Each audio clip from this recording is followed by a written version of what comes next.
Mika est incontestablement l'un des artistes les plus en vogue sur la scène française. Pour preuve, le chanteur s'est produit en juillet dernier sur la mythique scène du festival de Coachella.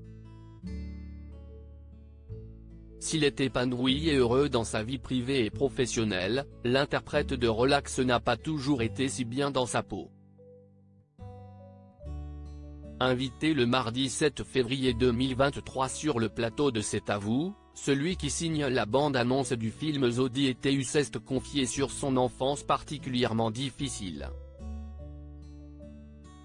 En effet, lui qui déteste se voir en photo ou vidéo, est décrit comme agissant comme un enfant, par Patrick Cohen.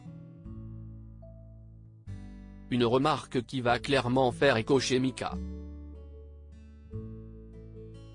Si est drôle parce que moi, je peux rentrer dans un supermarché ou dans un restaurant et je me cache, je veux juste disparaître, commence-t-il par déclarer.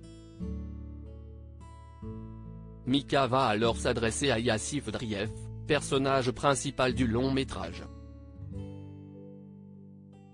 À l'école, je voulais toujours disparaître. Tu connais ce sentiment ? Lui demande-t-il. Oui un peu, lui répond l'acteur de 8 ans.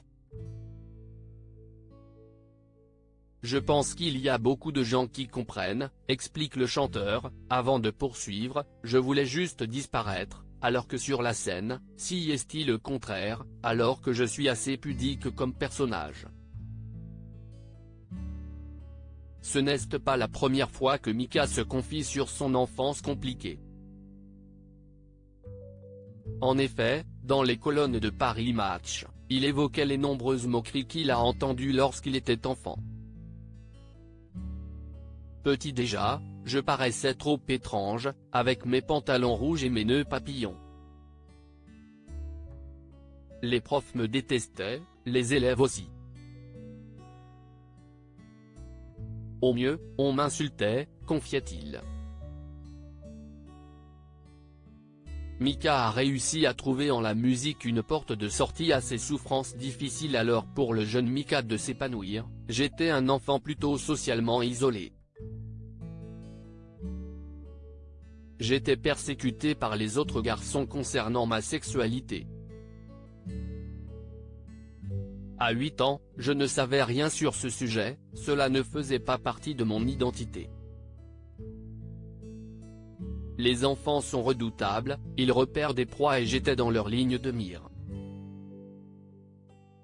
Je cherchais des solutions pour m'en sortir, la musique m'a protégé de tout cela. Je me faisais un cinéma dans ma tête, et mes chansons racontaient tout ce que je voulais.